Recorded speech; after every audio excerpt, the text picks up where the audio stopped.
Zach Ward in for a couple of games today. My name is Tom Lafferty. Thanks for being with us here on STSPN.com. And Coach at Stanwood for the boys' side.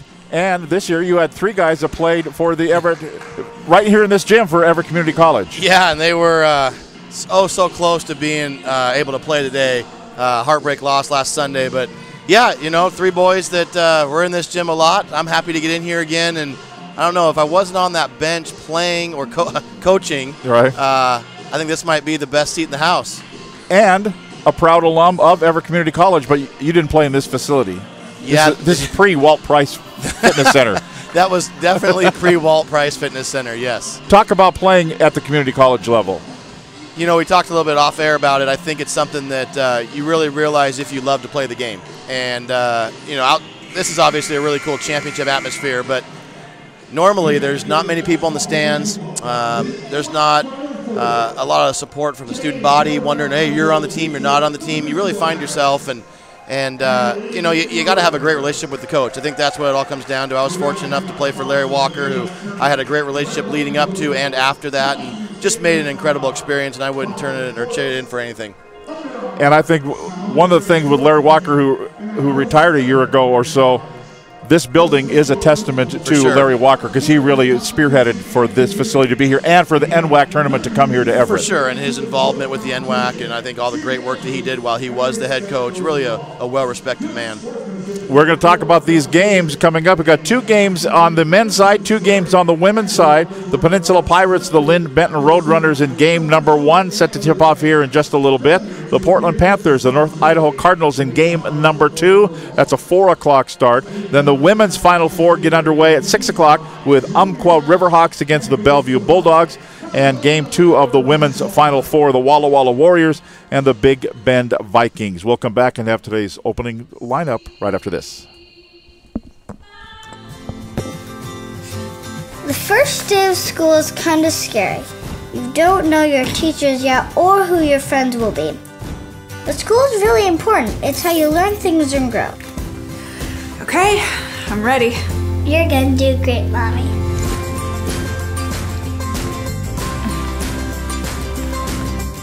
For you, for them, Clark College. Get started today at clark.edu. My name is John Archuleta, and I'm a loan service bankruptcy officer with STCU. I help members that are struggling with their financial obligations. A lot of times people feel as if they're not good enough. Their finances are telling them that they should have known better. Our goal really is the financial health and well-being of the member. We are our members are us. We don't have investors here. We're not protecting the investor's bottom line. No matter what's going on, we're dealing with people's lives. I'm John Archuleta, and STCU is here for good.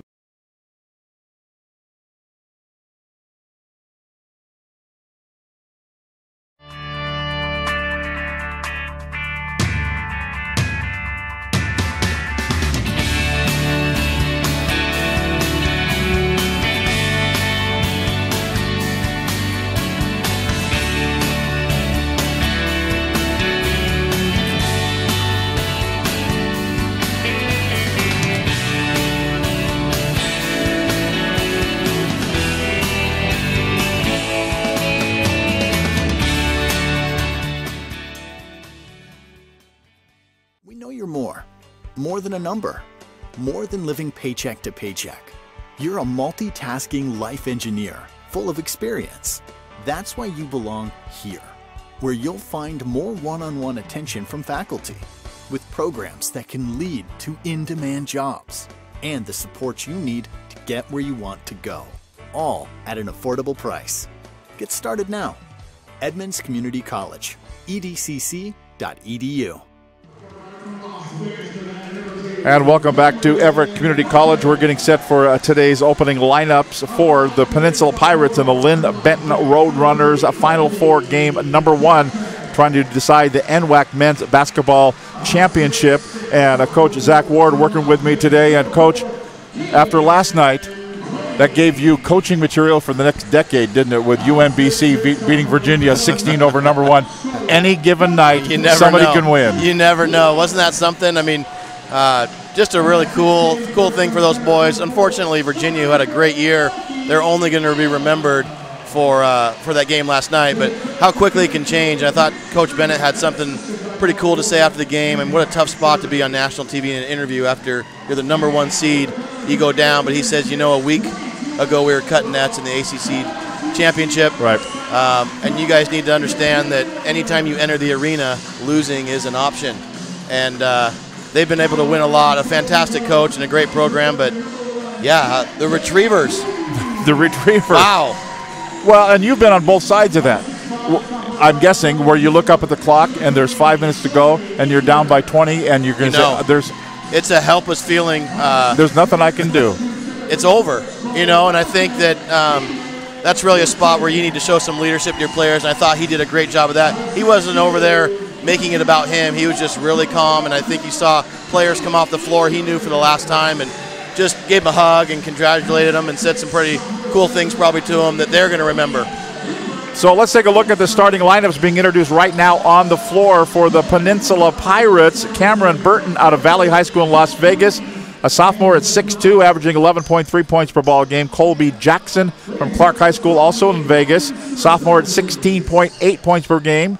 Kaylin Crane from Desert Oasis in Las Vegas, a 6'6" sophomore at 11.6 points per ball game.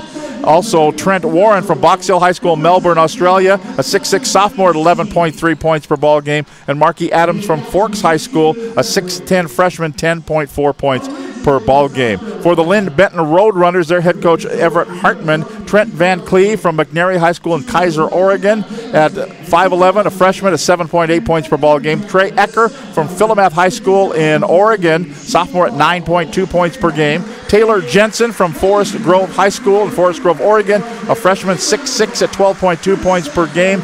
And Bailey Evers from Forest Grove in Oregon, a 6'2" freshman with 13.8 points per ball game. And then Cooper Getzfried from West Albany High School in Albany, Oregon, 6'6" sophomore at 13.1 points per ball game. And so that is the starting lineups here at Everett Community College. We're set for game #1 to get underway. Peninsula coming in, their head coach Mitch Freeman with some Snohomish County connections. You bet, a Marysville-Pilchuck alum, actually spent some time over on Bennett's staff over in Washington State before a couple other stops.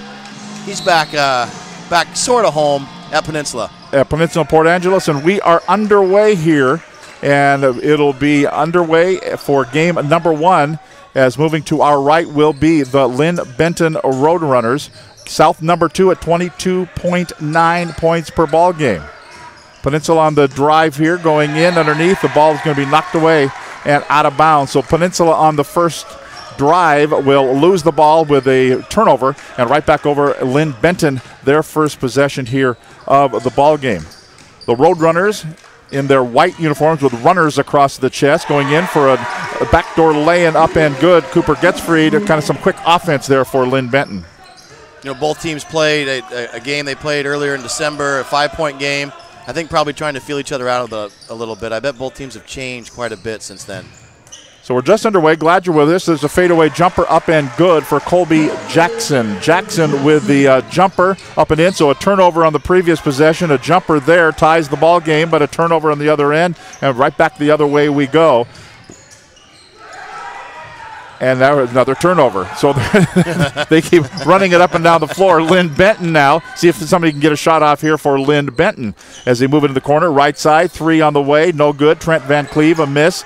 Van Cleve out of McNary High School. A 2-2 tie just underway. Glad you're with us here. Tom Lafferty with Zach Ward from Stanwood High School boys team on the color here today for our 2 ball games. Dribbling in, pass it over the right side. Kaylin Crane.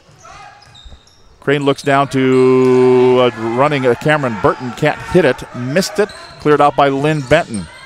That's Ecker with a 3 attempt. Won't go. Big guy, Marky Adams, 6'10", out of Forks High School. Gets the rebound. You can see a little different style here. Linn-Benton really wanting to get up and down, putting that ball up pretty quick, where Peninsula's pretty much set-oriented. A lot of good sets from Mitch. Guys are just having a little bit of trouble scoring here and keeping track of the ball. Another turnover. Little bounce pass forward to Van Cleve. Left side, 3. Down it goes. That's a 3 ball for Bailey Evers. Yeah, you see these guys, these Linn-Benton guys run straight to the 3-point line, advance the ball at the pass, and they're really trying to put a shot up quick in the shot clock. Linn-Benton up by 3, 5-2. And our first foul of the ball game. And they're going to whistle this one here. And it'll be out of bounds now. Peninsula will have it. The foul is going to be called on Van Cleve. First personal, first team foul. Peninsula with the basketball. Peninsula in the black uniforms moving to our right. That's Kaylin Crane going in. A runner will go for Kaylin Crane and pulls Peninsula to within 1. Now the Roadrunners. Backing down there is Taylor Jensen. They'll think better of it. Go out and reset the offense. 17 to shoot. Ecker, and another turnover.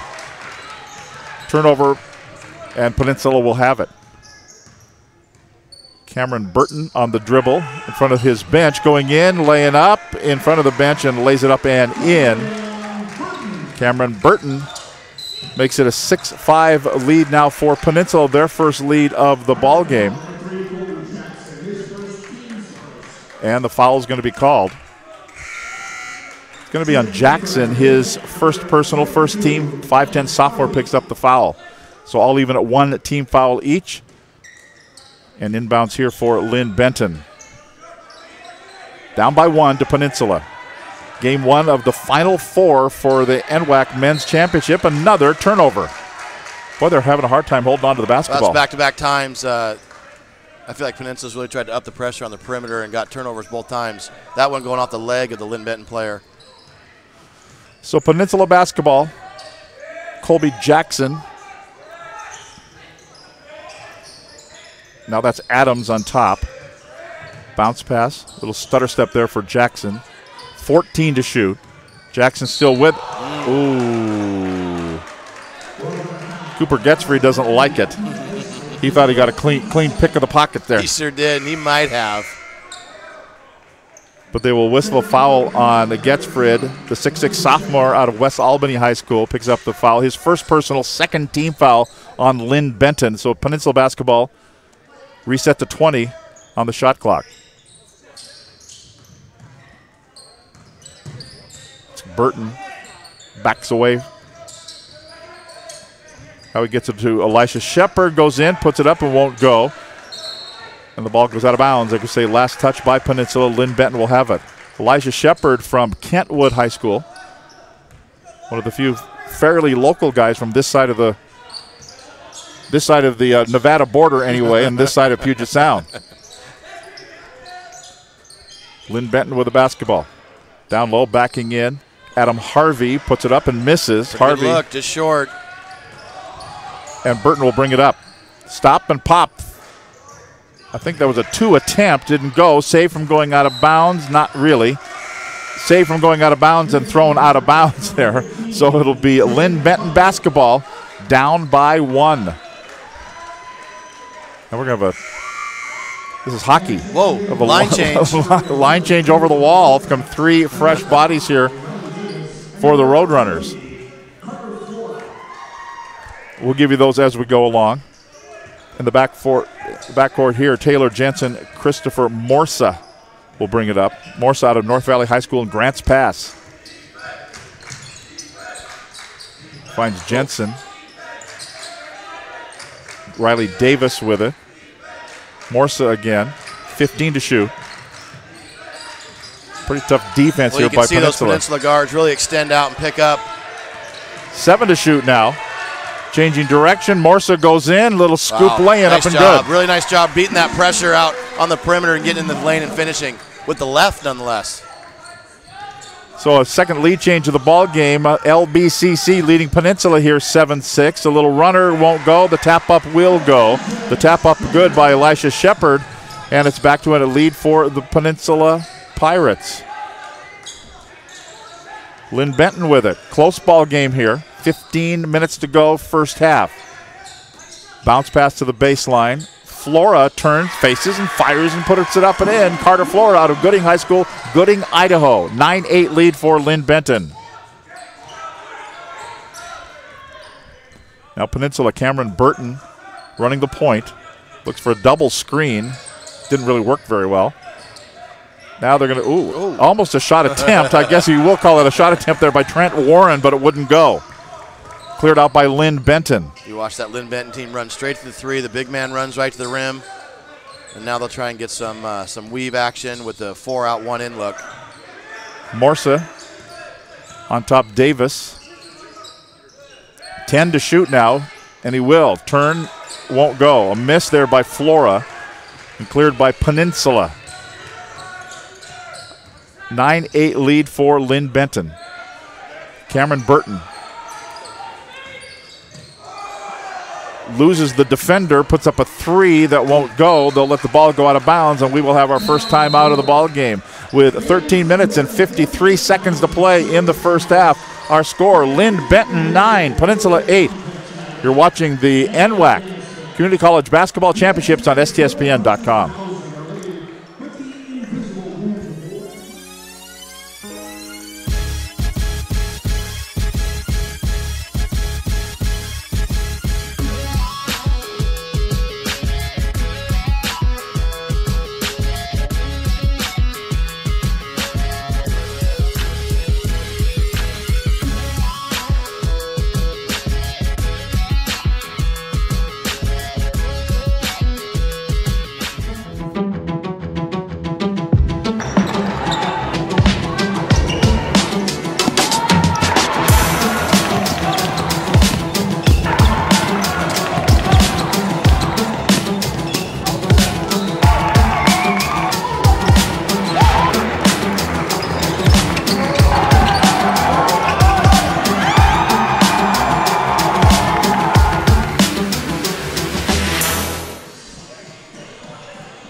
Close ball game here at Everett Community College's Walt Price Student Fitness Center.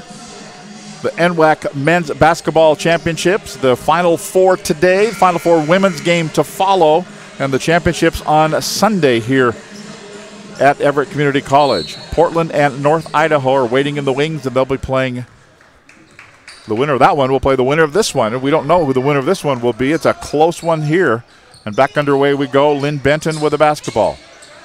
Off the really glass. Nice set out of a timeout there. A little block-to-block screen. Great job by Linn-Benton executing out of that break. Jacob Sundquist out of Wilsonville High School, Newburgh, Oregon with the bucket. And it's a three-point lead for Linn-Benton, equaling their biggest lead of this ball game early on. Outside three, no, by James Buckley, but kept alive by Peninsula. They'll re-rack the offense here. Colby Jackson. Pretty good defense there, but they do find it underneath. Gets two defenders off their feet, but Elisha Shepard can't put it in, and he's going to have to earn them at the free throw line. Well, the defenders did what they're not supposed to do, right? Jump. Leave their feet.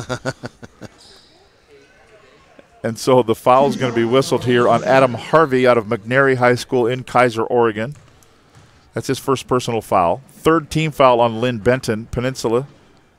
First free throw good for Shepard out of Kentwood. He'll get another. We were talking before the game about there's so many connections from coaches and players, and somebody's brother-in-law and his sister played here, and then this, you know, especially in the community college range. For sure. And part of that is because, or probably a big part of it is because a lot of players stay local and play, and you play so many games in the season or the summer that you probably cross paths with one of those players or coaches at one point. Here's a turnover. Linn-Benton goes down. Adam Harvey can't hold on to it. The ball goes out of bounds, and it'll be turned right back over to Peninsula. Mass substitution, actually two. I guess we won't call that mass substitution in. Checking in for the Roadrunners. See what kind of set Coach Freeman has here. I think you get to watch his teams. You see a lot of his Division I experience come out with a lot of high on-ball screens, isolation plays. As I say that, a nice drive there. Can't do that. No, step out of bounds, step back in bounds, and not going to work for James Buckley. So a turnover there. But if you're watching a lot of NCAA tournament action, you'll see a lot of similar type sets and plays that Mitch runs with the high on-ball screen. The guy will lift out of the corner with a rolling post, or just the high on-ball, trying to get that switch and trying to get that mismatch. Linn-Benton with the basketball. Going in, a little runner that will go. It splits all the defenders, and Trey Ecker puts it up and in. And it's a 13-9 lead, biggest lead of the game so far for Linn-Benton, up by 4. Now Peninsula with it, moving to our right, going down.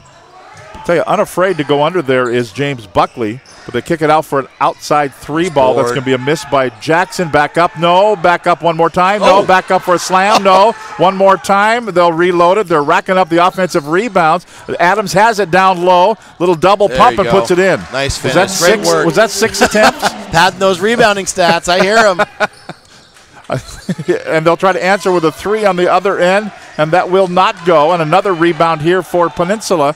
So a miss on the other end by Peninsula or by Christopher Morsa, and back out for an outside 3 that won't go. Ball goes out of bounds. Non-stop end-to-end action here between Peninsula and Linn-Benton. It's a 2-point lead for Linn-Benton, 13-11. The Linn-Benton Roadrunners. It's a great nickname. It's a great nickname. Going in, off the window and in and down to the ground and back up, and now a little extracurricular activity under there. I don't know if that was a near fight or just. I think he just tripped. And I think he did. And jammed his knee into his sternum. Let's hope they don't have to go to the replay and spend the next 3.5 minutes watching it. Yeah, let's go to the monitor to see if it's a flagrant one. Let's not.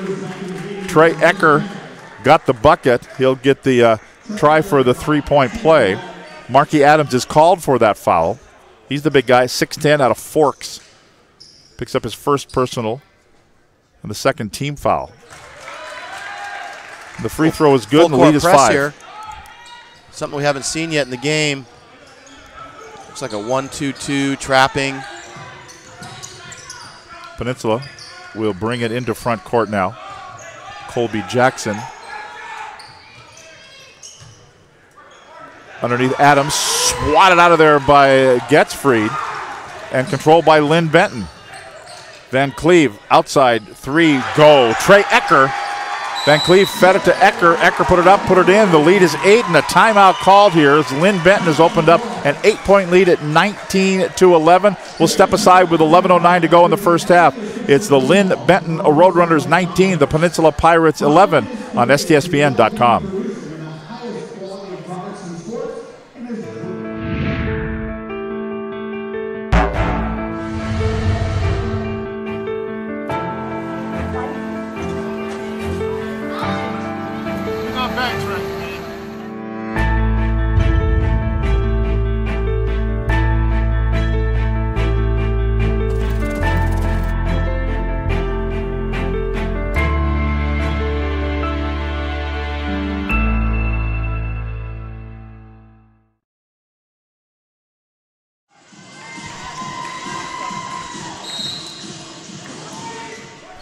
And here we go.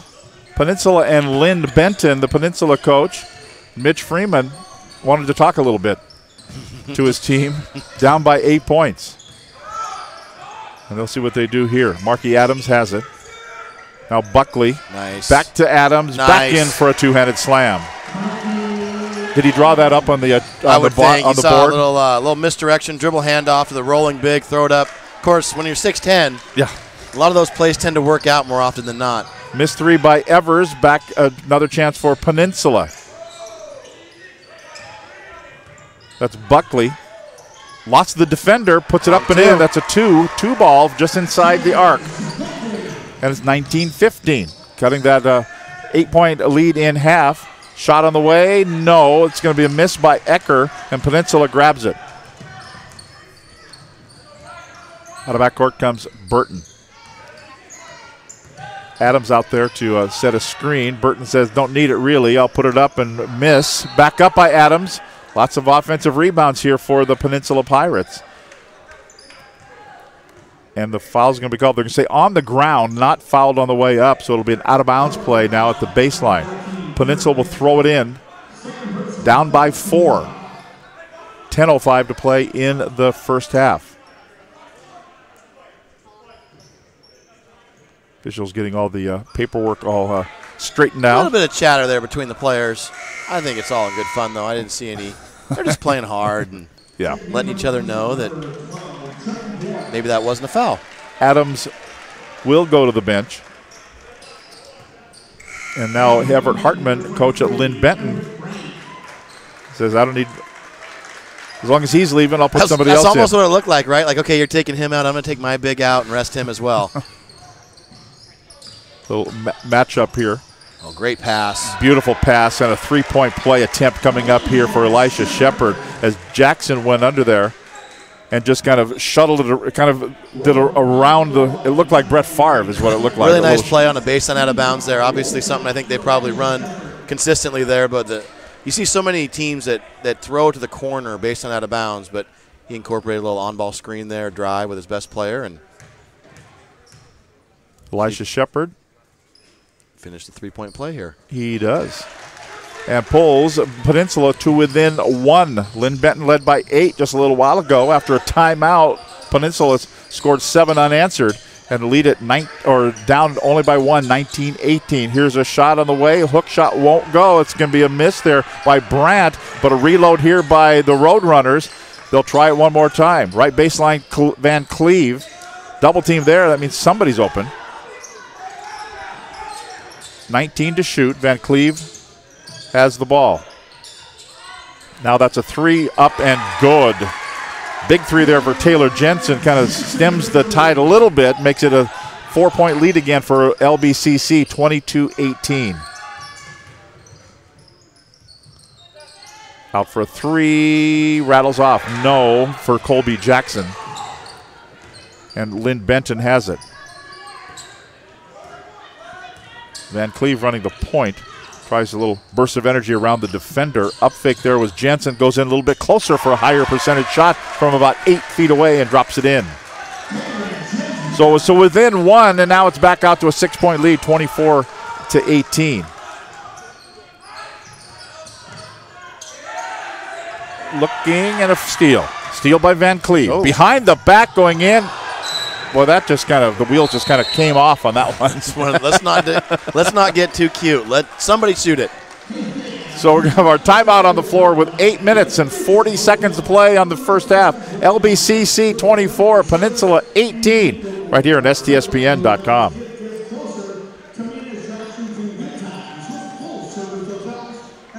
Life is about moments. If you fight, I fight. If I fight, we fight. You be there and watch what I do when the bell rings. Do you have that real look in your eye that when you look at yourself in the mirror, you can ask yourself this question: did I give everything I got? Did I lay it all on the line? Or am I cheating myself? What you say, Quaid? See ya!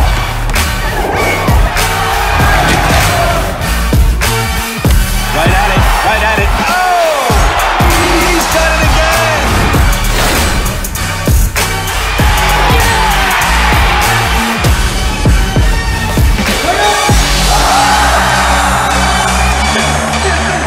So whatever you're gonna do, claim it.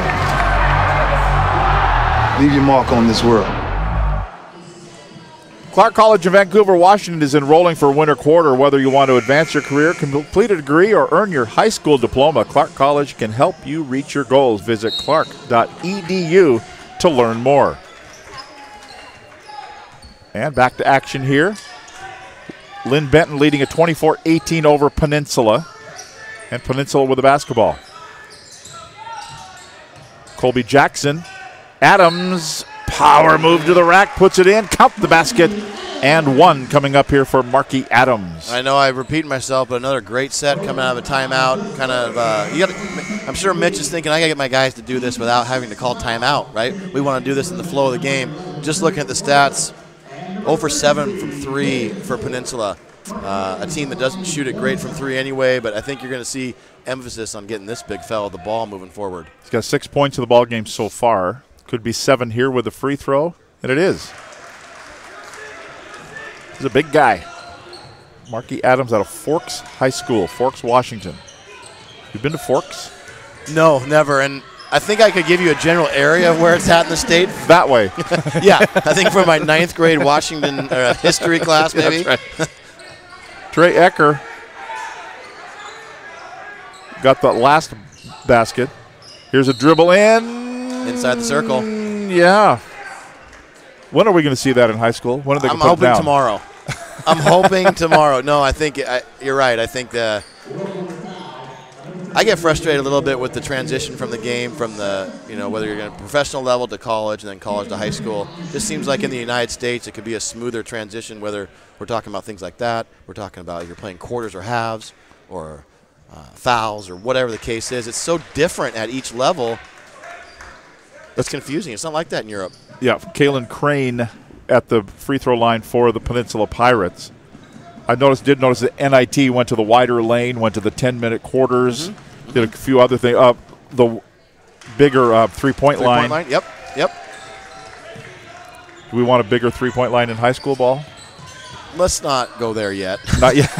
But kind of what I was saying, I would like to see it in stages to where it's one level for the high school, it's a little bit farther for college, right, and then a little bit farther for the pros. That seems to make sense. Dribbling in there, almost losing it there, but Ecker has it. He'll fade away. Adams just swats it. Grabbed by Jackson. Lets the defender go by and lays it up and in. Nice transition there. Yes. And it's a 26-25 right lead. And here they come. Big possession here for Peninsula to try and get a stop. They've had to within one a couple times, but haven't been able to overcome. Another turnover. Turnover and back the other way we go. Peninsula with it. Down by one. A chance for the lead here for the Pirates. I think old Markey's going to get a touch here. Looking for it. He does. One dribble. Falling down. Has two guys, and it will go through. I don't think it counts. I think it hit the top. Yeah. I think it might have hit the bar the shot back clock there. And the shot clock.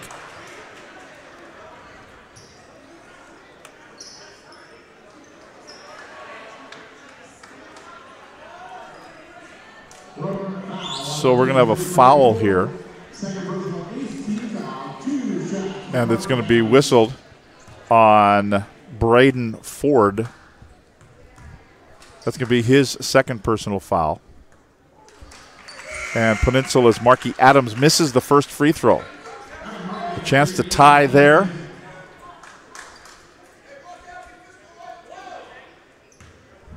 So Adams gets another opportunity. And we're tied. We are 26-26 tie, our second tie of the ball game. We've had 4 lead changes in the game. Now Linn-Benton with the basketball. The South #2 team coming in at 22-9. Coming into the Final Four here. Long outside three. It will not go. A miss there by Bailey Evers, but a reload for Linn-Benton. They'll try it again. Morsa. That's Jensen. Now to their big guy, Ford. Turns, faces, rims off, no. Don't bring the ball down. Ooh, had the rebound there, but Adam Harvey had his pocket picked, and it'll be grabbed by Peninsula going in, laying up and good. Colby Jackson. And Peninsula with a 28-26 lead. Our 5th lead change of the ball game. Peninsula, their biggest lead, they're up by 2. Colby Jackson, someone that comes in averaging 16, almost 17 points a game. That's only his second bucket. That step-through move won't go for Bailey Evers, and Peninsula grabs it. Chance to increase their lead. Markey Adams, way out at the high post, swings it to Warren. Now Jackson thought about going baseline, said he fades away from about 14 feet. It won't go. Rebound Evers. Here come the Roadrunners. And it won't go. A miss by Jensen. And Peninsula back with it. Leading by 2. Burton. Burton kicks it out. Now they go to Jackson in the corner. Looking to pass it off. Cut. Little spin and a bucket for Kalen Crane. The guys are from Las Vegas. I think they played together a little while. They kind of seem to all know where each other are. And 3 of them are out there right now. Outside 3, rattles and goes for Taylor Jensen. 30-29, the lead for Peninsula. Jensen's second 3, I think, from the exact same spot on the floor. He likes it there. How about Jackson? He likes it there. Good answer. Colby Jackson with the 3 ball. 4-point lead for Peninsula.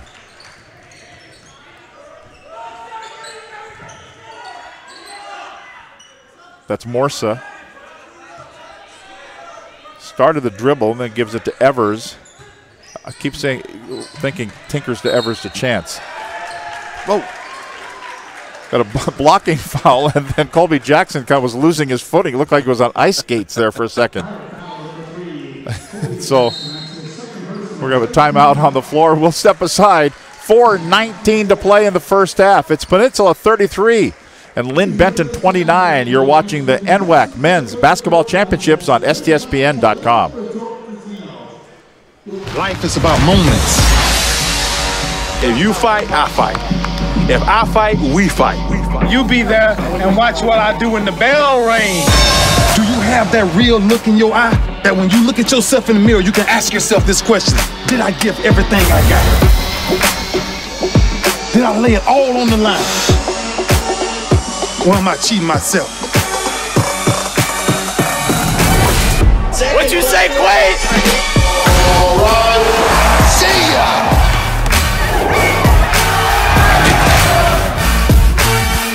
Right at it. Oh! He's done it again!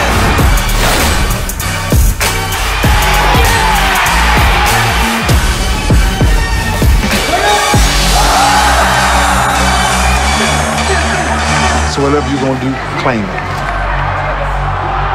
Leave your mark on this world. Be sure to check out the NWAC on Twitter, Facebook, and Instagram for all the latest NWAC news. Also visit nwacsports.org for the most recent information on schedule, scores, stats, and more. In fact, both Coach Zach Ward and I have our nwacsports.org on our pads, You bet. I am all dialed in here. You kind of came in and just kind of nested yourself. Let's do this. You got bet. the pad, got the phone, got the stats, got the homework. I like this. Yeah, yeah. Had a pretty good basketball game, too. A great game. So out of bounds now for Linn-Benton. Down by 4. Led by as much as 8. Well, that'll change things a little bit with an outside 3 ball by Christopher Morse out of North Valley High School in Grants Pass, Oregon. 5 for 11 from 3 for Linn-Benton in the first half so far. Still 4 minutes to go. I bet they get a couple more up. Oh, I can guarantee you. Inside 4 minutes. Inside to Marky Adams. It seems to be the modus operandi for Mitch Freeman's team. Get it to the big guy. Yes. In the corner is Davis. They'll look for their big guy, and he puts it up, but it won't go. A miss there by Getzfried, but back up and in. Nice job there as it went back up and in for Linn-Benton's Riley Davis. And it's 35-34 Peninsula. Ooh, and Getzfried knew it. On our Prep Sports Weekly show, I think a year ago, we had Nayland Sood, head coach at Mount Lake Terrace High School. I said, well, Coach, the game has changed. 5s and 4s and outside guys and big guys are throwing up the 3, and you don't really need, he says, I'll take the 6'10 guy every day of the week. You can change the game all you want to. Give me a big, huge guy in the middle. For sure. I think he's on to something there, I think. But that's an example, and it happens at the CC level and the high school level. You've got to play to who you got. You got to play to who you got, and I think that it's important. You know, we can't recruit at our level, and I think it's important to have success. What? You got to Wait a minute, well, what? well, you're not supposed to, right? Okay, all right, okay. That's a conversation for another time. That's probably right. But, yeah, you have to adapt to what you have, and certain things don't make sense given certain personnel. 37-34 the lead for Peninsula. Coming up on 3 minutes to play in the first half. Game 1 of the Final 4 for the Community College Championships in the Northwest. And Linn-Benton with the basketball. Christopher Morsa, long cross-court pass. Thought he was going up. Ismay didn't. Long cross-court pass here. 5 to shoot. Back out for a 3 on the way. That goes. Jacob Sundquist out of Wilsonville High School buries it. And it's a 37-37 tie, our third time tied in the ball game. Now Peninsula will try to answer on the other end. And that's not a very good answer because Riley Davis is there for the interception. Running to the three-point line. Oh, great find. And they find Davis. He can't find the hole, and it goes up, misses, and cleared out by Peninsula. Cameron Burton finds a screen, finds the floor. Oh, and they're going to say he got kicked, and the official here on the near side made that call from the 13th hole back here at Legion Memorial. Fortunate for the foul call there, I think. Fortunate. The officials, Davis Torgerson, Mark Bartroff, and Zach Perrine on the floor. The alternate tonight is Jeff Flowers here this afternoon at Everett Community College. Cameron Burton at the free throw line. Rattles the first one home. He'll get another. Gives Peninsula the lead. And Taylor Jensen goes to the bench for Linn-Benton. Out of Roseburg, Oregon. Next one good. 2-point lead for Peninsula. Tight ball game here. Kind of a low scoring ball game here in the community college ranks. Morsa kind of went into traffic and then kicked it back out. Sundquist back to Morsa again. 13 to shoot. Backing down is Davis. Back out for a 3-ball. It's somewhat of an air ball. It may have shot clock. Shot clock with 2-1. It's Why on not the way. another That 3 won't go. Never hit the rim. Shot clock violation. The first one was an air ball. The second one hit the glass, and that was it. Never touched the orange thing. So with a minute 52 to play in the first half, the Peninsula Pirates have the lead. They have the basketball. And that's Burton. The screen never really rubbed off the defenders. Foul line jumper rattles and it goes up and good. Elijah Shepard from Kentwood. Nice touch, generous rim. Feed it underneath, turnover. Grabbed by Burton. So Cameron Burton will bring it out of backcourt.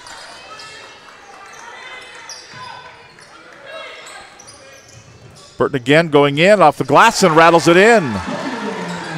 Burton with the bucket, and the lead is 6 points for Peninsula, their biggest lead of the ball game. Linn-Benton had an 8-point lead. Peninsula has 6-point lead, so a 14-point swing in the ball game. Now the Roadrunners with it. Down by 6, Morsa with it. Left side to Ismay, throws up a 3 and it goes. A 3-ball for Matthew Ismay out of McNary High School, Kaiser, Oregon.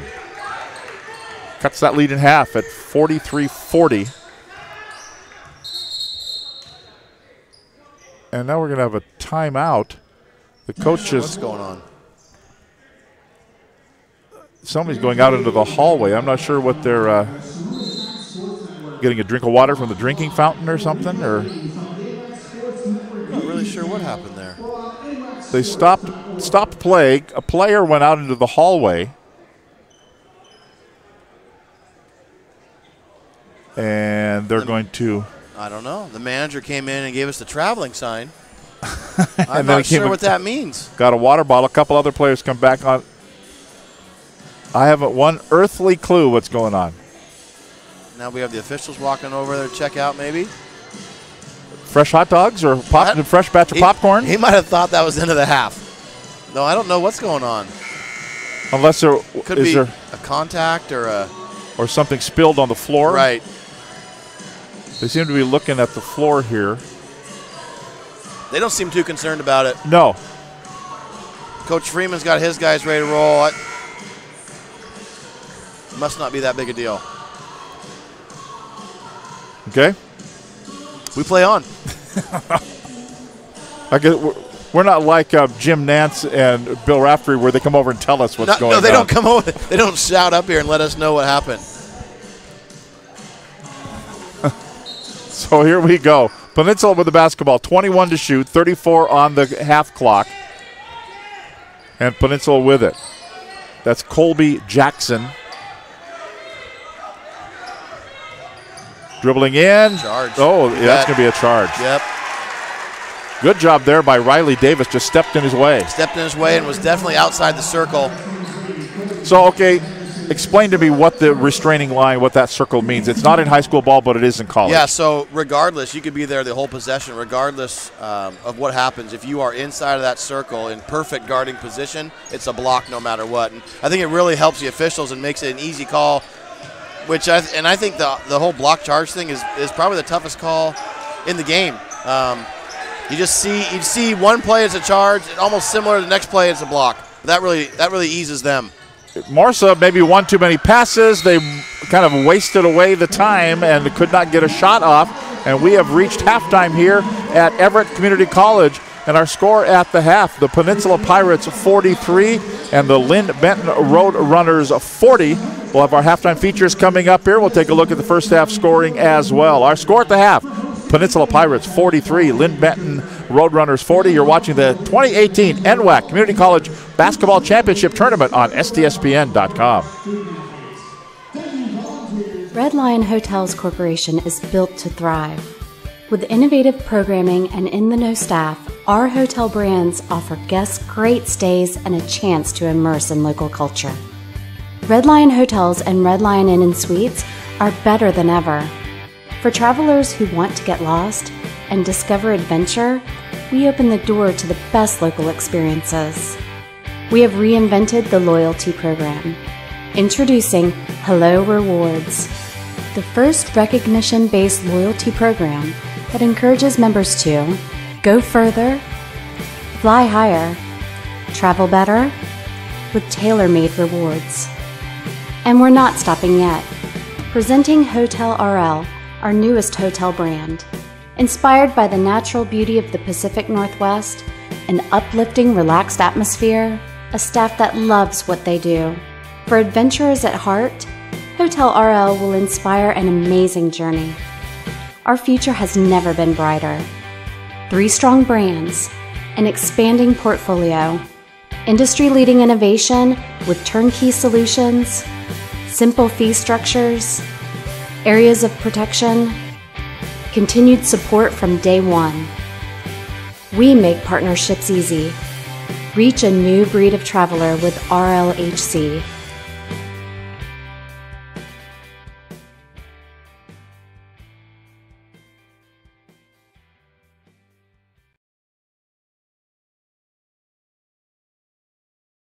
We know you're more than a number, more than living paycheck to paycheck. You're a multitasking life engineer full of experience. That's why you belong here, where you'll find more one-on-one attention from faculty, with programs that can lead to in-demand jobs, and the support you need to get where you want to go, all at an affordable price. Get started now. Edmonds Community College, edcc.edu.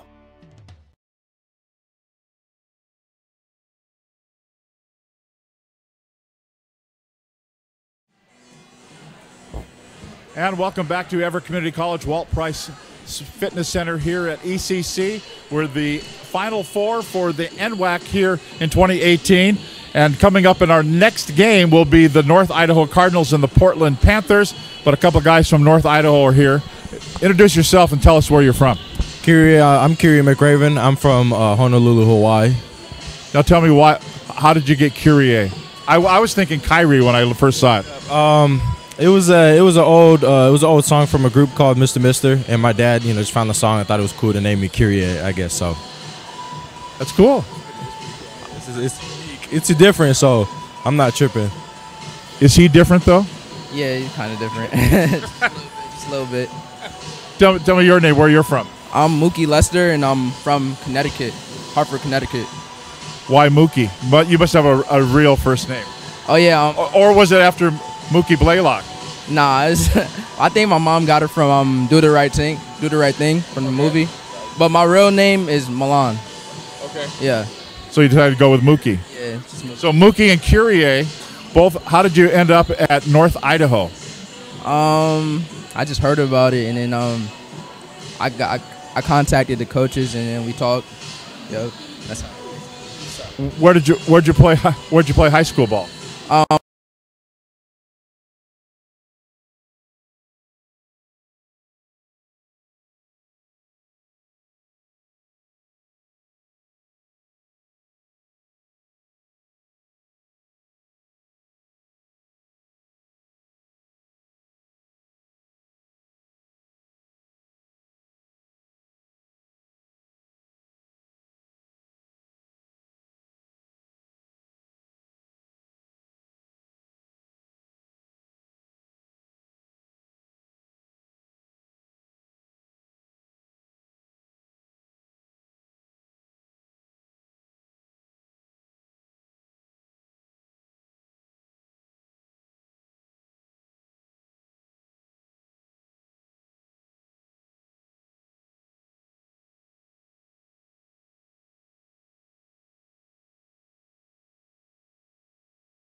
I am strong. I won't give up. I put my heart into the game. I learned from my mistakes. Focus. Determination. Confidence. I trust my gut. No limits. Preparation. Dedication. Leadership. I want to make my team and family proud. Be an inspiration for other girls who like sports. Join the movement.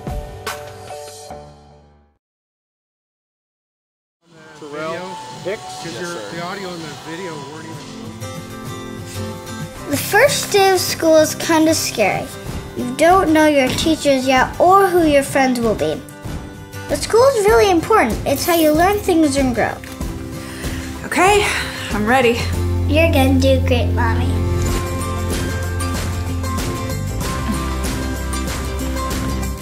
For you. For them. Clark College.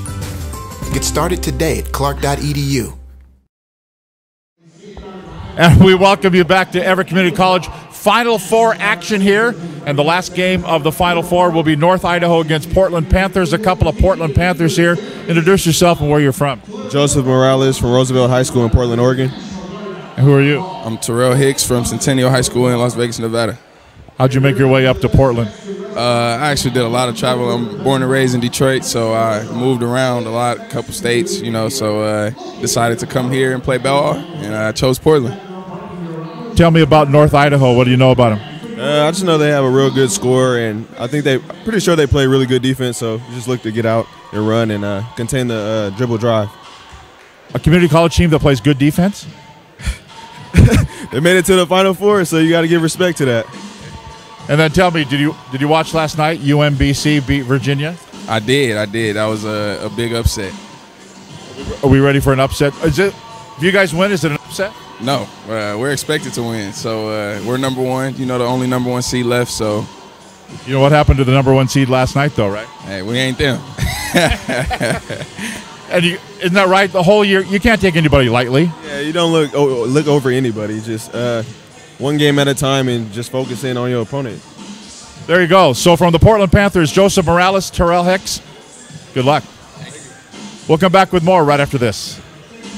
There is no obstacle an engineer can't tackle, build around, or blow up. Skilled and versatile, these soldiers pave the way, building fortifications, detecting and destroying mines, or restoring electricity after a natural disaster. Nothing stands in the way of a guard engineer.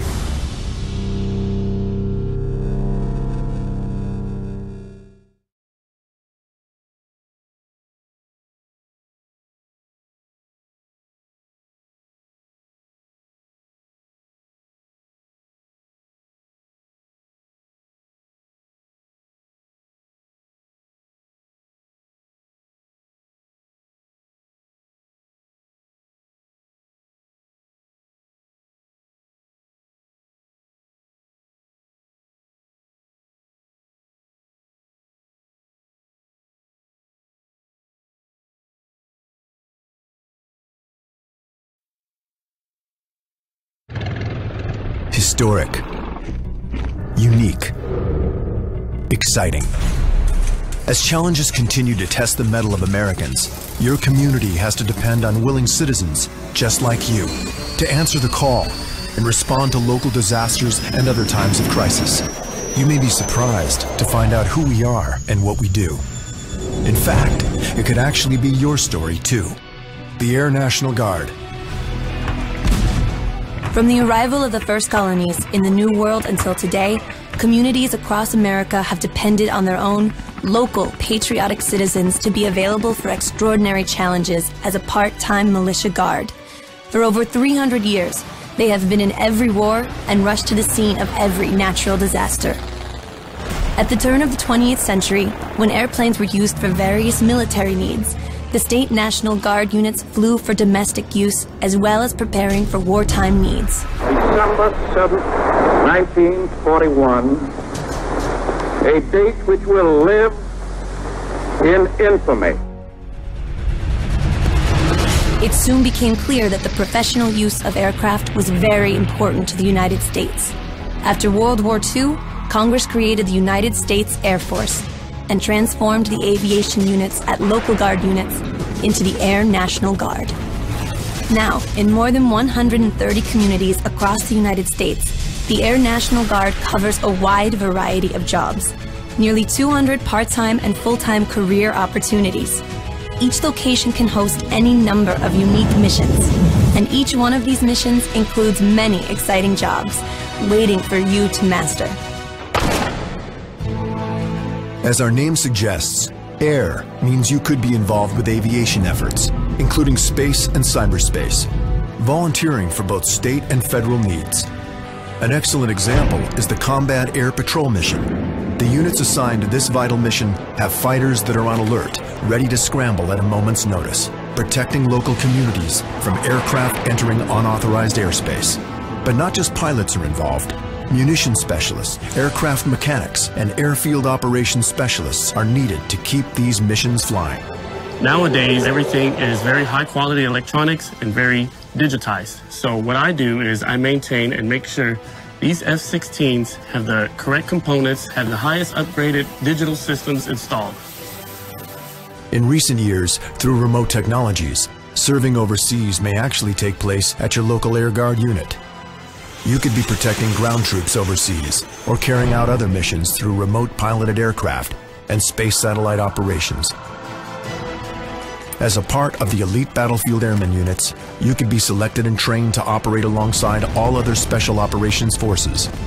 With your rigorous training and exceptional talents, you can be expected to go beyond the front lines, identifying enemy targets, protecting troop movements against ambushes, and rescuing military and civilian personnel trapped behind enemy lines.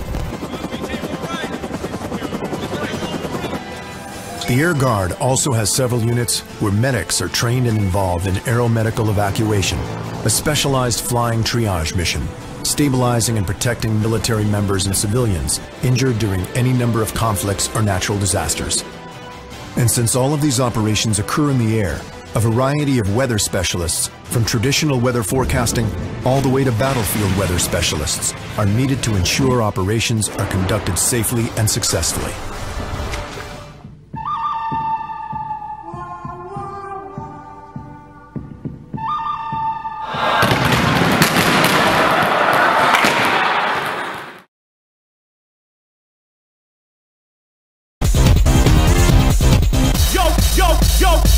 Yo, ready to play?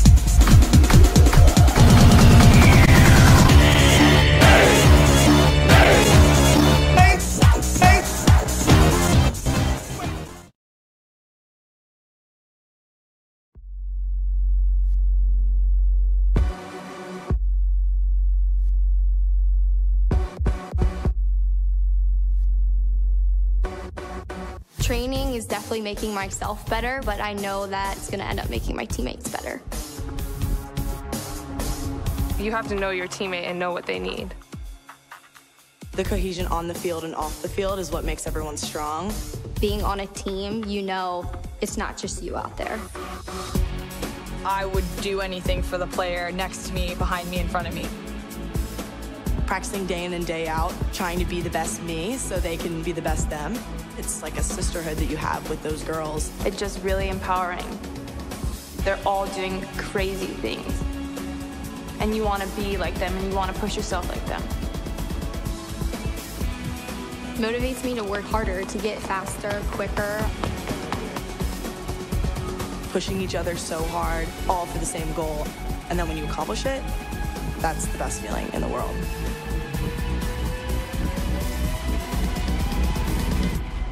Once you tap into that, I think you're unstoppable.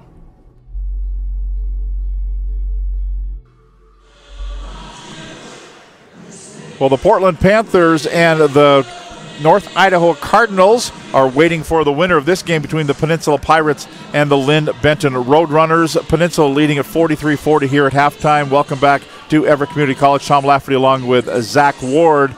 And, Coach, we got some stats for the halftime. What jumped off the page at you? Well, I think what jumped out is the two different styles of play. Obviously, Peninsula wanting to get the ball inside. 15 for 23 from 2, 65%, while Linn-Benton more a little fast-paced, want to get to that three-point and put that up. 15 attempts, 7 for 15, 46% from behind the arc. And And I think you're probably going to see that played out even more so here in the second half. Only one free throw shot for Linn-Benton. Kind of plays to that style that we talked about where there's not a lot of paint touches. Well, and Peninsula they're 10 of 12 from the free throw line. Outscored them 9-1 at the free throw line. Crazy game, crazy game. So here we go. Second half to get underway. And it'll be the Linn-Benton Road Runners. They're the home team in white, moving to our right. And a dribble in. Trent Van Cleve lays it up and in.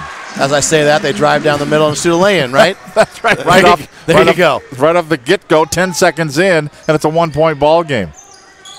Now Peninsula in black with gold trim, white numbers moving to our left. They have it. And they're going in with a runner off the window and in for Trent Warren. Box Hill High School out of Melbourne, Australia with the bucket. 45-42. Three rattles off, no good. Missed by Cooper Getzfried for Linn-Benton and cleared out by Peninsula.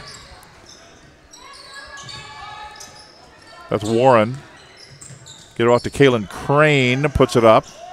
Won't go. Got a rebound here for Linn-Benton. All the way to the baseline, closed off for Bailey Evers. There's a swat away. Van Cleve's shot is swatted there by Jackson, going in for the lay-in up. Missed by Burton. Burton with the miss. All that work on the other end, and they missed the lay-in on the offensive end, so Linn-Benton brings it back down. Down by 3, 45-42. Ecker lost the handle there for a second. 12 to shoot. Van Cleve puts his shoulder down, puts it up off the glass too hard, and the rebound's going to be controlled by Peninsula. Burton. Jackson with it in front of their bench on the far sideline for Peninsula. Mitch Freeman, the head coach, standing. 13 to shoot now. Cameron Burton looks for a screen. Puts it up too hard. Too high off the box. Comes off. Linn-Benton brings it down. Trent Van Cleve fed it underneath, and they're going to call a foul. They're going to get Adams from the backside or Kalen Crane from the front side. It's going to be Kalen Crane picks up the foul out of Desert Oasis High School in Las Vegas. You were just in Las Vegas. I was last weekend watching a little Pac-12 hoops. Did you go by Desert Oasis High School? I you don't probably think weren't so. touring high school. I don't think so, no. Little lay-in, no good. Oh, good. Not unless it's located right in the middle of the strip, which I doubt. You did go to watch basketball, though, right? I did go to watch basketball, yes. Okay. Well, apparently I had to watch them last week because none of them are around this weekend. Yeah, they're all gone. Well, the Huskies are still playing, though. They play on Monday. That's true. They're going to call a block foul here, and that's going to be whistled against Trent Warren, his first personal foul, second team foul on Peninsula, and it'll be Linn-Benton basketball.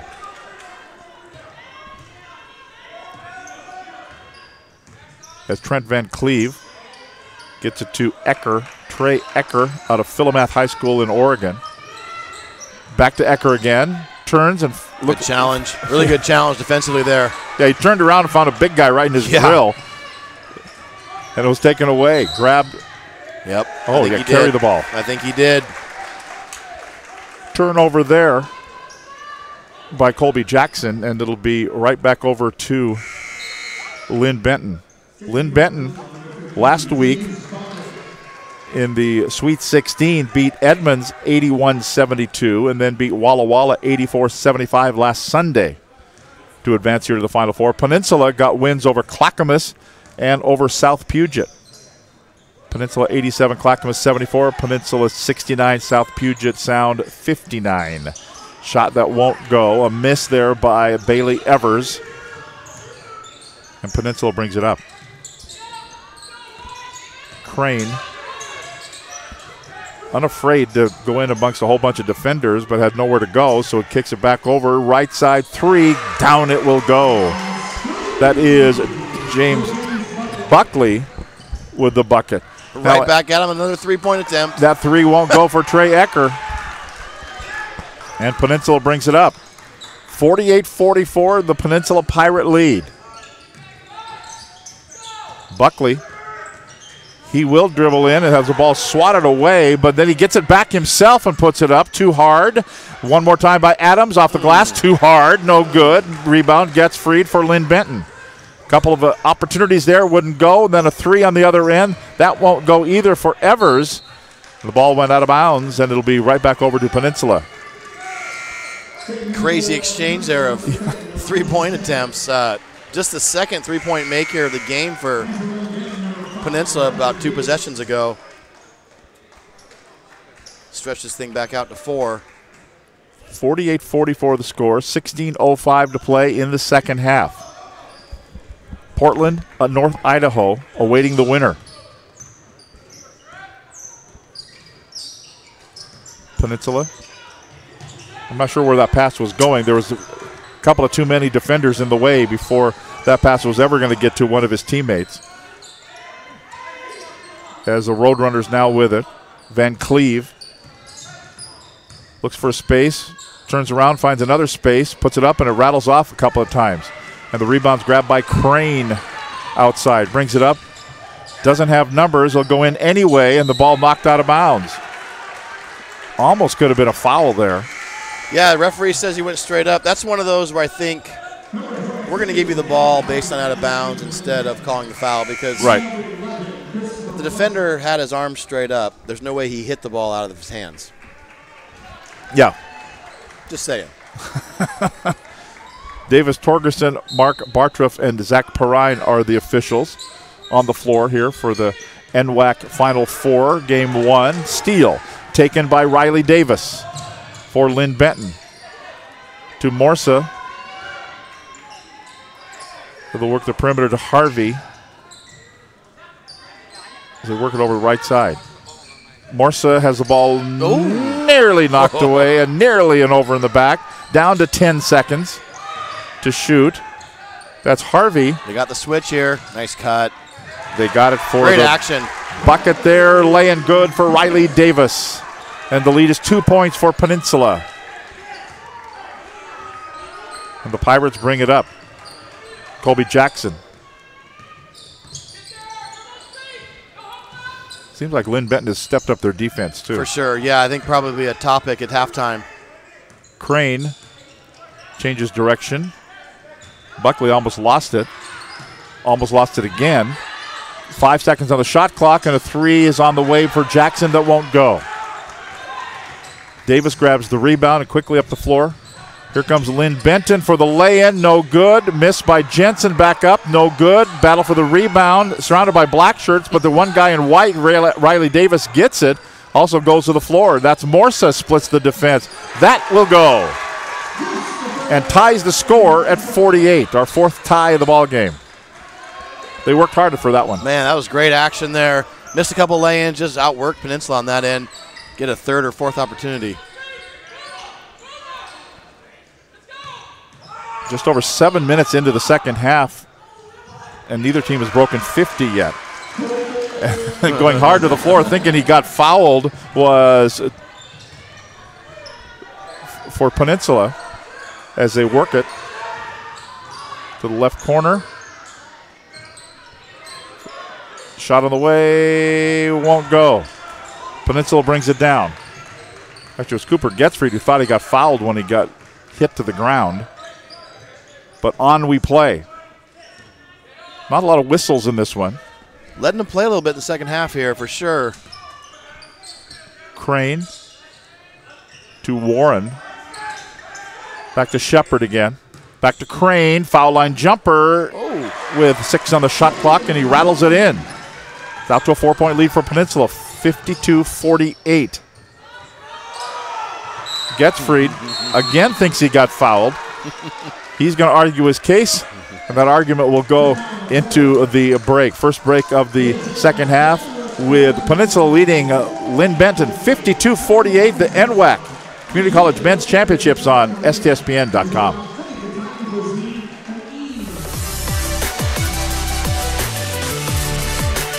WWCC is affordable. Find your way. Attend part-time. Direct transfer. Join the fun at WWCC.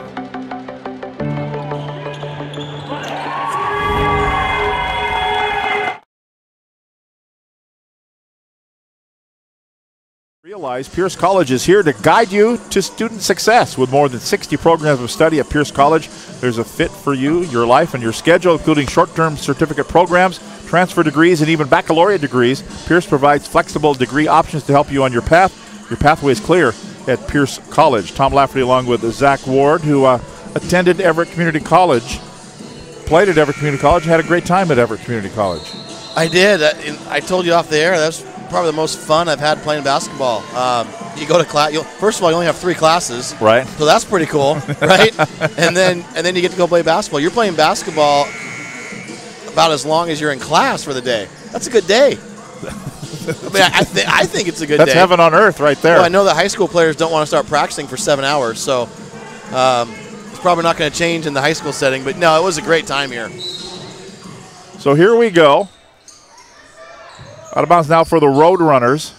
They're down by 4 points as we're coming up on 12 minutes to play in the basketball game. Somebody's going home. Somebody gets to stay overnight, one more night in the hotel, and play for the championship tomorrow. Reach-in foul can be called on Buckley. And the other thing about community college basketball, as you had mentioned earlier, life kind of gets in the way, and sometimes it's a chance to kind of, hey, I'm going to step aside for a year or two and then come back and recharge my batteries, and now it's time to get to work. For sure. It's a great opportunity for those kids that aren't ready to go to school maybe right away, but still do play. Or some of them maybe didn't get the shot in high school, or things didn't work out in high school, but they can play the game. They can get their life in order and then still have a chance to play. Inside it goes, off the window and in for Carter Flora from Gooding High School in Idaho. And it's a 2-point ball game, 52-50. And on the playing side, sometimes there's late bloomers. A year or two of CC ball, and then maybe you can go to a 4-year school and play. Yeah, you see a lot of these kids out here that, I mean, the game's changed so much in 25 years since I was here, but some big bodies. You know, we see this in this game that I'm sure are going to get looks from 4-year schools, and some great guard play that you're right. Maybe they're just not quite ready for that 4-year. Maybe that 4-year school doesn't want to give up a scholarship yet and wants to see how you do. Maybe you have to get your academics in order. Marky Adams go to the free throw line. The 6'10 freshman, first one is good. But we live in a time now where it's so easy to get film out for these players, and coaches all around the country really are able to see these guys, even though they might not be in the Northwest and they might be able to make it to Everett right now. Right. Next one. Not great, but good. I was lucky. I was happy they couldn't send film of my games out. In those days, it was they film. called. It was really film. Yeah, I just said, oh, we don't have film. Something happened to the tape. I'm not sure. You didn't get it? What? It ate the VHS tape. Sorry. Line change here. Linn-Benton is going to send 5 out. Complete replacements. And the officials, there was some kind of call made, and now they're going to go over and talk to the official scorer. And I'm not sure if they're talking about the whether or not the 30-second clock should be reset. And so we had an unusual amount of time that the officials have had meetings here. We had the earlier mystery event in the hallway. We still don't know what that was. That's when they should have gone to the monitor to see what happened to that player. That's right. The fire department never showed up, so I guess we're okay. We're good. So back to action we go. Peninsula with the basketball, leading it by 4, 54-50. That's Crane with a shot. It's good. Tough jumper there. I like the way he plays. I like the way Crane plays. I do too. He's just unafraid. 6'6". Looks super athletic. For about 110 pounds, it seems like. But it just flies all over. Great length. Well, the hair has a lot to do with it. The hair does, yes. Dribbling in, laying good for Bailey Evers of Linn-Benton. That's back to a 4-point lead at 56-52. Shepard out of Kentwood High School Try to feed it inside. It's going to be knocked away. Van Cleve, I think, is going to get the credit for the steal, but the credit on the other end is Cameron Burton. Burton bounced. Oh, he couldn't get it. It was a good idea. I think we jinxed him. We just said how great he looks. But he knew exactly that. Oh, I should have had that one. So it'll be Linn-Benton basketball. Down by 4. 11:09 to play in the game.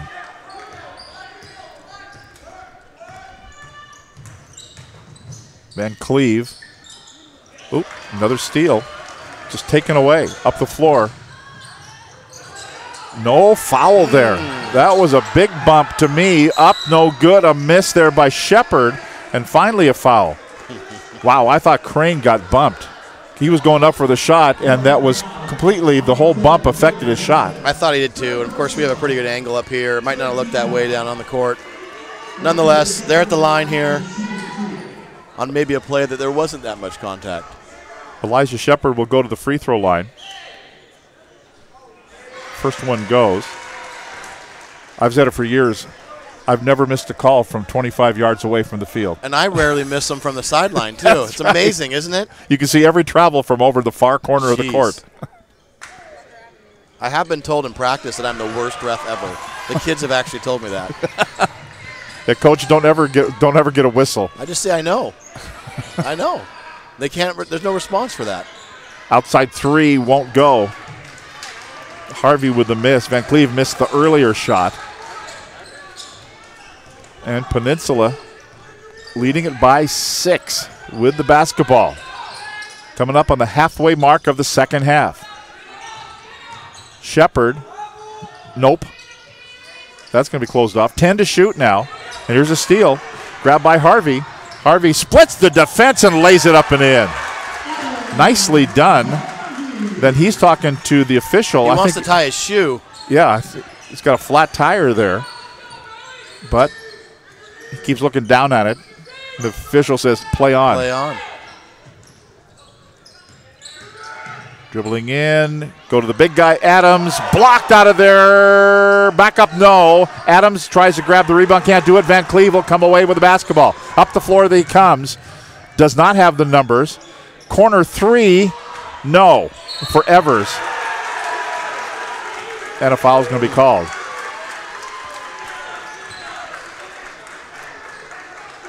And we're going to have a timeout on the floor.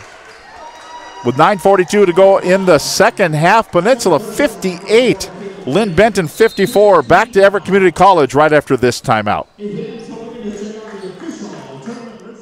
I remember the moment clearly. I'll never forget that moment. As long as I live. I realized at that moment, when we first saw the damage, these people really needed us.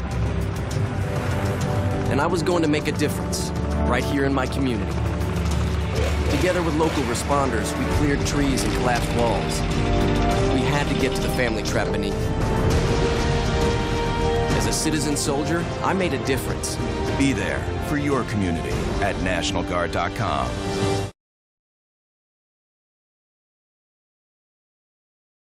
As a financial cooperative founded by teachers, STCU is happy to support the students of the community colleges of Washington. You can join our not-for-profit credit union if you live, work, attend school, or worship anywhere in Washington. The Spokane Teachers Credit Union, STCU. My money, my life. Actually, it's my life, my life, your money. My life, your money.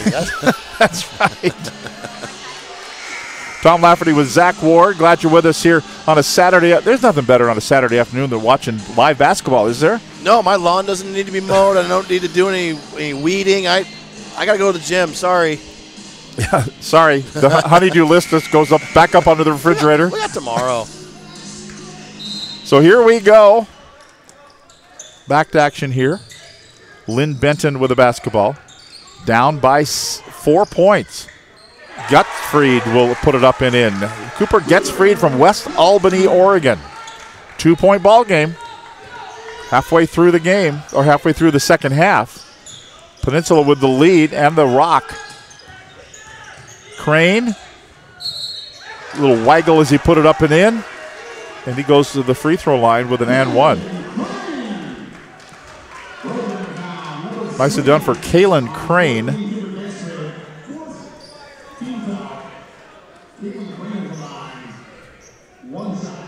He's going to get one here trying to complete the three-point play.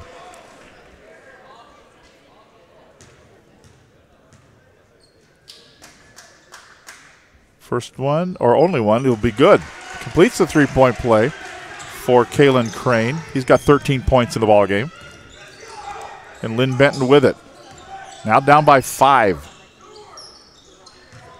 Backing in, turn, face, and put it up and in. Nice move there by Adam Harvey. Just made himself a little space. Seems like Linn-Benton's really trying to take advantage of more mismatches there. You saw the mismatch in the post there against Crane. Tried to get a touch inside, a nice little jump hook. Not quite as many threes going up for the Roadrunners. Ooh, there's a banker up and in for Colby Jackson. Makes it a 5-point ball game, 63-58.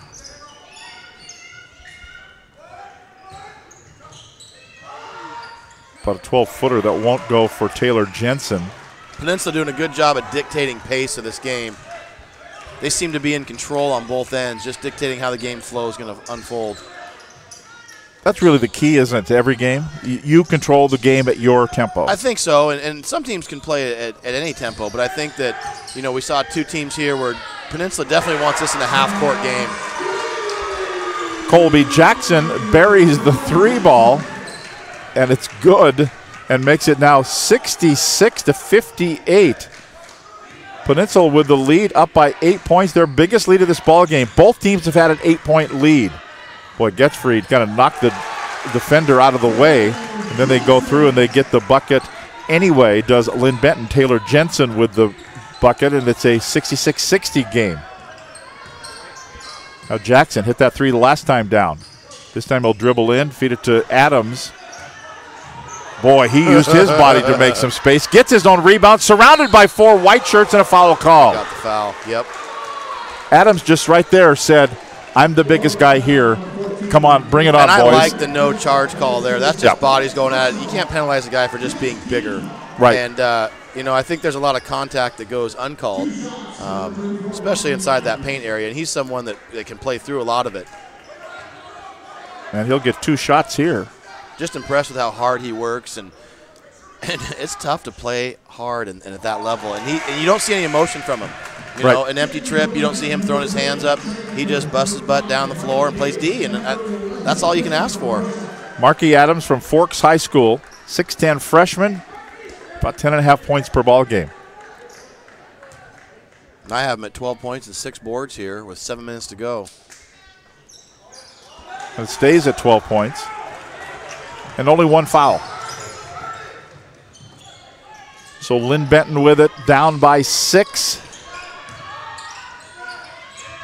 Clock not a factor yet, but you don't want an empty possession. They're going to say a foul on the floor. He got hit in the face on the drive. Yeah. That's an easy one.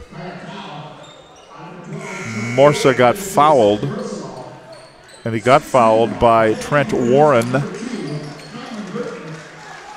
Warren picks up his 2nd personal foul. Team fouls at 6 and 5. It's pretty even. And an inbounds here, fresh, actually go to 20 on the shot clock. Morsa looks for a screen, 9 to shoot. Still looking, 5 to shoot. Out for a 3 that will rim out, no good. Missed by Sundquist. Empty possession. And now a Peninsula basketball up by 6. Coming up on 6.5 to play. Burton, I don't think, was expecting the pass, but he lost the defender, put it up, rattles it off, no good. Rebound, Riley Davis for Linn-Benton. Runners down by 6. Morsa goes in, doesn't have the ball because he got fouled. He's going to go to the line on this one.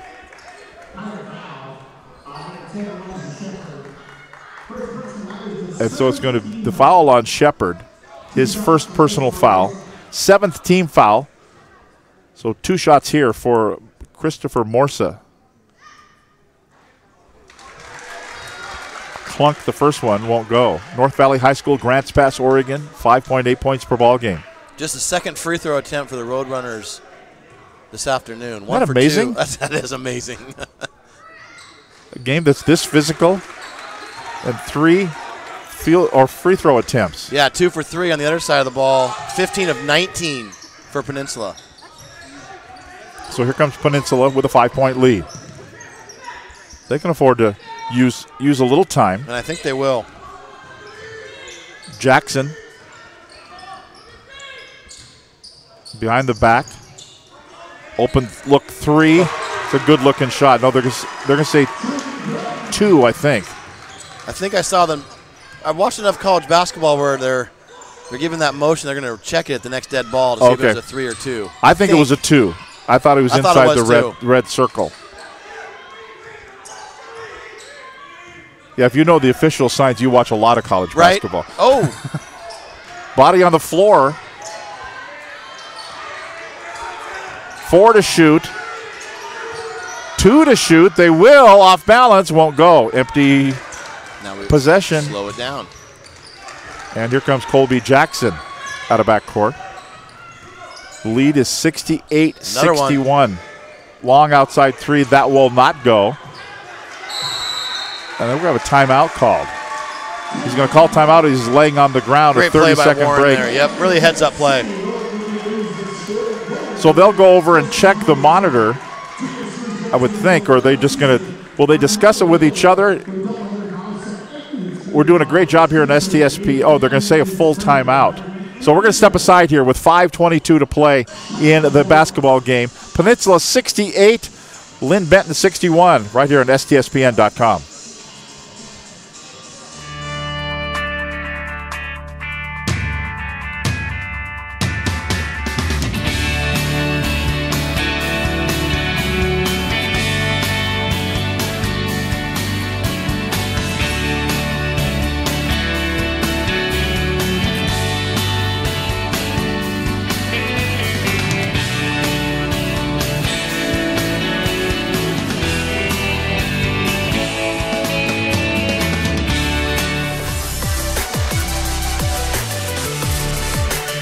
WWCC is affordable.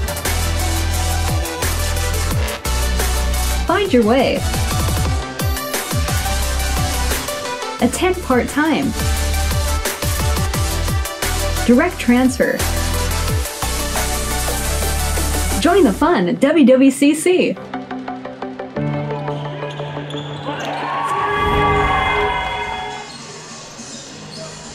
Well, Coach Zach Ward, it turns out we were right. It was a 2. It was a 2. We knew that. Weren't we just talking about how we don't miss calls? three stories up, and we still got it right.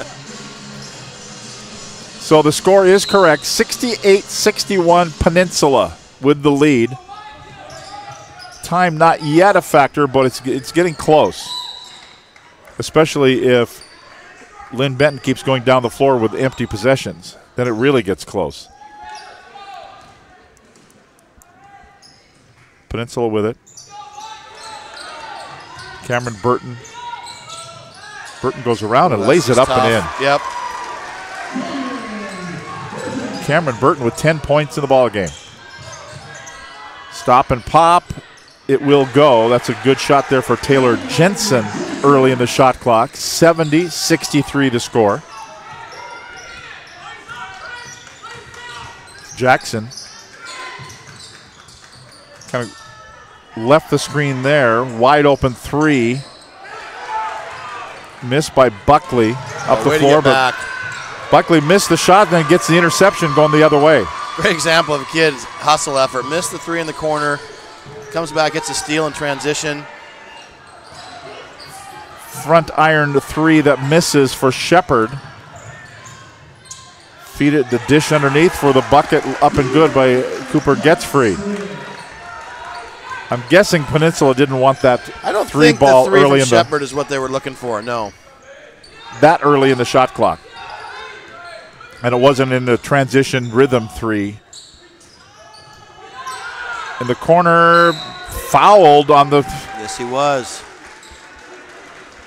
Is that which rule is that for you? One or two? Don't foul the 3-point guy. Oh my goodness! You know, and it's tough too because there are sometimes kids these days are almost trained to fall down after they shoot a 3.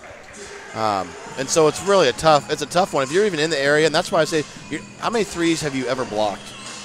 How many have you ever blocked? And of course they'll tell you, oh, 3 or 4. I said, out of how many?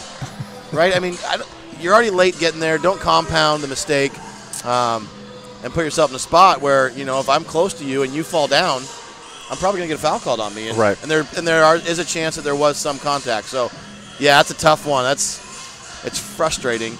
But, you know, when the kid's playing so hard and he's going out to close out, something's going to happen. And it's tough because, like I said, the kids are almost trained to fall down every time. And you get some kids that jump straight up. Some kick their legs out when they shoot. I never had that problem. Well, I go to my radio broadcast partner, Bill Kusler, and we talked one night, and we were doing a game at Snohomish, and Coach Jack DeCover, his high school coach, walked by. And we were talking about, and I don't even know who was again. You may have been playing your team that night. Coming down, and you stop and you throw up a 3 ball, which is part of the game now. Yep. I said, Bill, what if you had done that? He said, I would be sitting next to that man the rest of the night. For sure. You're right. It's part of the game. You watch kids come in the gym now. If you sit in any gym and you watch kids come in, I bet their first shot is going to be from around the arc. You know, they're not going in and working on form and working on making 2-footers or 4-footers. You go to halftime of a game, kids are out there shooting 3s. They're not in there, nothing else. And little guys. Steph Curry effect. Yep. We blame him for everything? I don't know.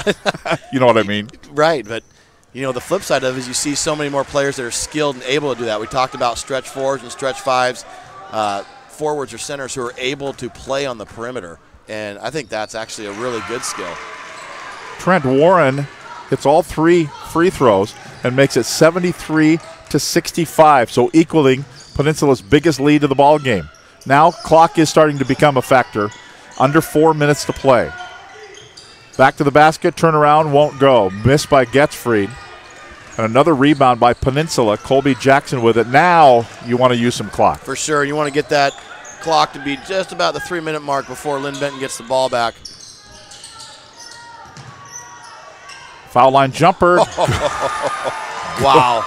Good. Wow. They're going to stop play here as they retrieve the basketball. Again, you see that action on the side where they force the switch off that pick and roll, and just a mismatch with the quickness on the perimeter for Peninsula. It's a 10-point lead, biggest lead for either team.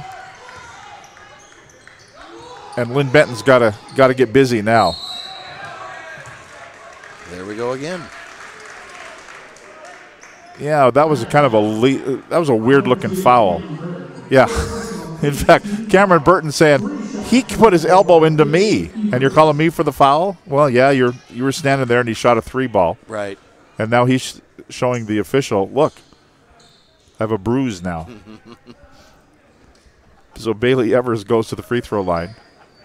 I don't think he's medical attention. Crafty play by the offensive player. I think Burton was just chasing him off that screen and not anticipating a catch and shoot. But the offensive player did a great job of catching, going right up, could feel that pressure. Evers at the line, missed the first one. Made the second, gets another one coming up here. So, and this is one of those that every coach that I've ever worked with, you need the stop, the make, the stop, right? Yeah, you start getting into that game where you're thinking, how many more stops do I need before they might have to start fouling? Full court pressure here from Linn-Benton. We saw this one time in the first half, like a 1-2-2 trying to trap. Jackson will get it in now into front court to Warren. And then they pick up man. So Burton with it. 16 to shoot at the 3-minute mark to play. James Buckley, 10 to shoot now. Kind of high on ball, see if you can get the switch. They Jackson back over, 3 ball on the way. Great job, great job. He's a happy camper, Trent Warren there. Buries it, and it's 78-67, 11-point lead, biggest lead of the game. Getzfried on the other end will miss, and Cameron Burton grabs the rebound. Now we're in that spot where we just talked about. Linn-Benton's got to start thinking here. They want to stop, obviously, in the score, but fouling is going to become an issue here, probably inside of 2 minutes. Jackson, a little overplay on the defense. Great cut. Nicely done. Nicely done there by Marky Adams. He got it. He could have turned and faced. He thought, wait, I see this guy coming out of the corner of my eye. I agree. Shot on the way. That's a big one on the other end. That is Taylor Jensen who buries it. Still a 10-point ball game. Timeout on the floor. We step aside. 2:06 to play.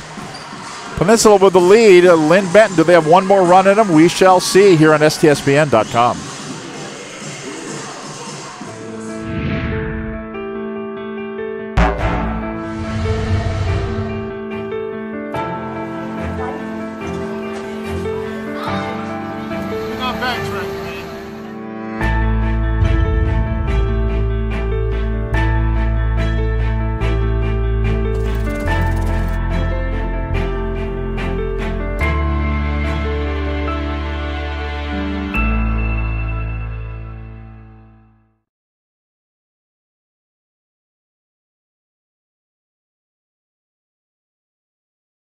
For rent, utilities, and furniture. Answer, EVCC Student Housing. Check out our student apartments at everettcc.edu/housing. Everett Community College. Beautiful campus here. Beautiful day. Great facilities. A pretty good ball game, and Peninsula with a 10-point lead, 80-70. Don't have to foul yet. You get a good stop here, you're going to get the ball back with a minute 35 to go at the least, and the way they shoot the three, it's not over yet. You got to get that stop, though. Peninsula, oh, there you go. How about a steal? And how about a three? It wouldn't go. Missed by Evers. Foul on the rebound, and that's going to be going back the other way. And that's going to be called on. Cooper gets freed, and he just fouled out of the ball game with his 5th personal foul. So he will have a seat, and Jacob Sundquist checks back in for him, and Colby Jackson goes to the free throw line. Cameron Burton, Colby Jackson, Kalen Crane, all out of Las Vegas, playing for Mitch Freeman. Did Mitch Freeman go with you down to Las Vegas and recruit? Was he on a recruiting trip when you saw him? No, he was not. But apparently he does make trips down there. I would think. First one is good. Makes it 11 right at the 2-minute mark. Another one good. Lead is a dozen. Biggest lead of the game for Peninsula. This one goes. We still have a ball game. It doesn't. A miss there by Jensen. Adams grabs the rebound, and that will just about be that, I would think, with a 12-point lead and free throws coming on the other end. So Peninsula will play tomorrow. Yeah, you start to run out of time here. I've seen crazier things happen, but well, on a weekend when the craziest thing in the history of college basketball happened. Yeah, for sure. I'm a little reluctant to say nothing. Right. You know, for sure is here. Well, when you are coaching and you're up, I never relax. Never, no. Ever. No. In fact, some of the guys on staff will just kind of say, "Zach, you can sit down." Sit down. Stop. Yeah, you lead by 14. There's 8 seconds to go. And they say that or down by 14. Yeah. They'll say it both ways. How about getting guys off the bench? Where are you at the? So it's something that I think that, as we say that, there's a three. I really try and maximize the opportunities for the boys, and it's always all about playing time. And, you know. Well, and you play quite a number of guys throughout the game. Yeah, we tend to. We try to, yeah. But, you know, if you're shooting 12, you're not going to play 12. No. But I do like to get, in a game that's decided, once it's decided in my mind, I do like to get those players that don't get as much time because they're practicing every day too. Right. And understanding that, you know, they might be thinking they should get more time or whatever the case is, I still want to get them in the game. Well, and there are also guys that are probably younger, and they're the guys that you're going to have to count on next year. It's important. It's an important part. And you saw that this year with your team this year. For sure. The young guys last year went to the state tournament for you this year. Right. No, you're right. And those guys got some valuable minutes in games last year, I think, that made it a little easier transition for them. 86-73. The lead is 13 points. That will be no good, and the ball knocked out of bounds. And so Linn-Benton will keep it, but with 1 minute and 23 seconds to play. This one's going to go into the win column for the Peninsula Pirates, and Mitch Freeman, probably a couple of miles from where he grew up. Yeah, just south of Marysville. Good for Mitch. In fact, you know exactly where he grew. Which house? I could pick out the house. Yes, I could. Okay, so how many? Yes, I could. What are we? We're probably 3 miles from Marysville, 4 miles from Marysville here. And he's right about in the middle. Okay. Yeah. We got free throws here. Peninsula, we don't do necessarily a player of the game, but who'd you like? It was a team effort, don't you think? It was a team effort. I've talked quite a bit about how well I think that Marky Adams played, but you look at someone like Colby Jackson, who only had, I think I referenced it in the broadcast, he had his second bucket with about 10 minutes to go in the first half. You look down, and all of a sudden he's got 18, 4 rebounds, 5 assists. That's a leader right there. It's a quiet 18, but he's the one that put the ball in his hands late in the game. He makes free throws. A little frustration here. For sure, realizing that maybe the season's over and things aren't going your way. And a 14-point lead for Peninsula. Adams with 15 points in the ball game, 18 points for Colby Jackson, 14 points for Cameron Burton, 12 points for Trent Warren. We have a foul called here on Peninsula's Colby Jackson. He picks up his 4th personal foul. The other thing about subbing guys is that, and not to tell these coaches what to do, but you get players that have been going at each other for 38 minutes here, and one team's season is over. You'd hate for some frustration thing to happen. Right. And for Peninsula, they play tomorrow. Less than 24 hours, they play for a championship. That's Burton and Linn-Benton not coming out to take fouls here. Down to 5 on the shot clock. Shot on the way that won't go. And still looking for a foul was Colby Jackson. Linn-Benton. No let up. Nope. And a timeout. Lay in there. Taylor Jensen, timeout on the floor. We step aside with 32 seconds to play into the basketball game. It's Peninsula 87, Linn-Benton 75, the STSPN.com. I'm Danny Horton, and I'm an STCU member. The windstorm of 2015, who doesn't remember that? Had no power, were the heaters, the horse trough was a 600-pound block of ice. STCU stepped up. I went straight down. I got the loan I needed. If it hadn't been for STCU and the ability to provide everything I needed, where would I have been? I'm Danny Horton, and STCU is here for good. The final 32.6 seconds of the season for the Linn-Benton Roadrunners, and Peninsula will be watching the next game between Portland and North Idaho, because they'll play the winner of that game tomorrow for the NWAC championship. Foul them backcourt. We go to the other end.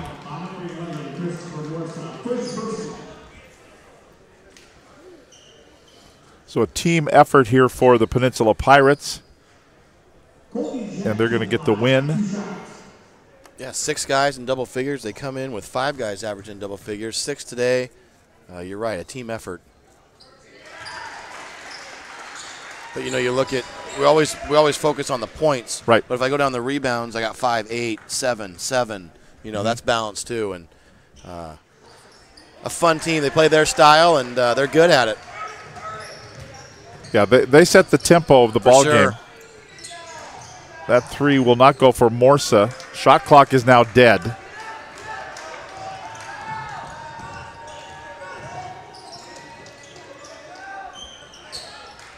I always figure when you get to this point, don't take a foul. Just let it go. And so down to the final 6 seconds, and Linn-Benton's season will come to an end at 22-10. Peninsula improves to 23-10, and they will play tomorrow against the Portland Panthers and the North Idaho Cardinals. That winner coming up with the game 2 of the Final Four here at the NWAC Championship at Everett Community College. Again, today's final score, the Peninsula Pirates 89 and the Linn-Benton Roadrunners 75. For Todd Elvig and the crew in the truck, for Zach Ward, I'm Tom Lafferty. Thanks for being with us. Game 2 of the doubleheader coming up next here on STSPN.com.